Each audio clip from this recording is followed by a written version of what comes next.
My first arrival in the land of Israel was in a very strange context. It began, as most stories did, in the Second World War with Winston Churchill.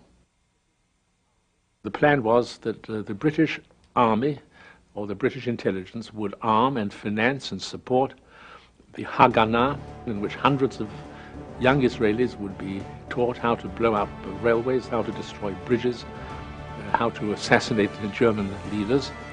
But if there was to be cooperation between the Haganah and the British, who was to be the link between them?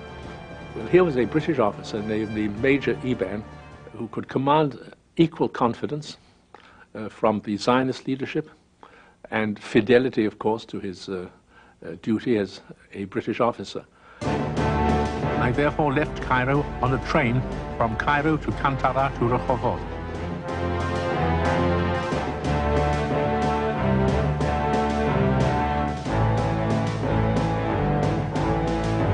And I entered the land of Israel in a rhapsodical mood.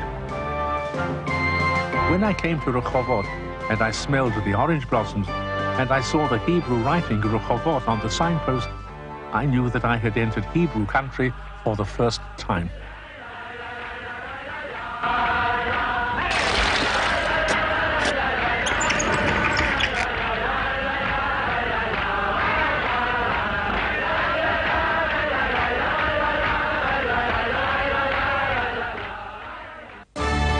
The Jewish underground resistance, the Palmach, had already been trained and financed by the British government, which in all other domains was an adversary of the Zionist movement, and hundreds, perhaps thousands of young Jews would be trained in guerrilla warfare.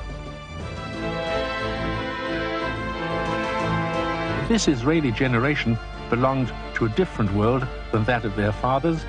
Their image of themselves was as clear as the summer sun and just as uncomplicated. From the beginning, the Jews of Palestine longed to fight the Nazis under their own flag.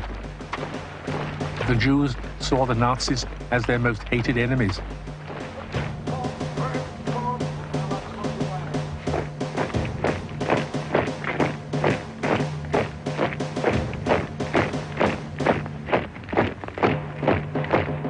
While the Arabs generally supported the Nazis.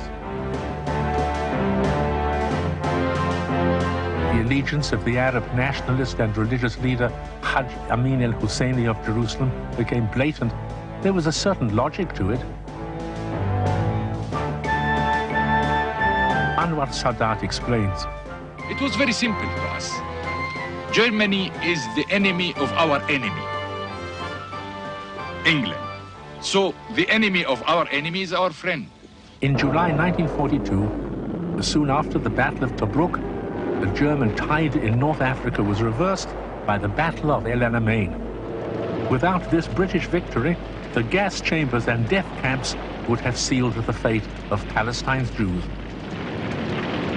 The Battle of El Alamein lasted 12 days.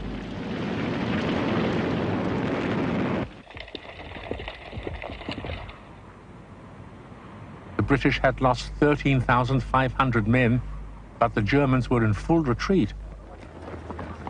The German dream of conquering Africa and thus opening the gate to the Middle East had been smashed.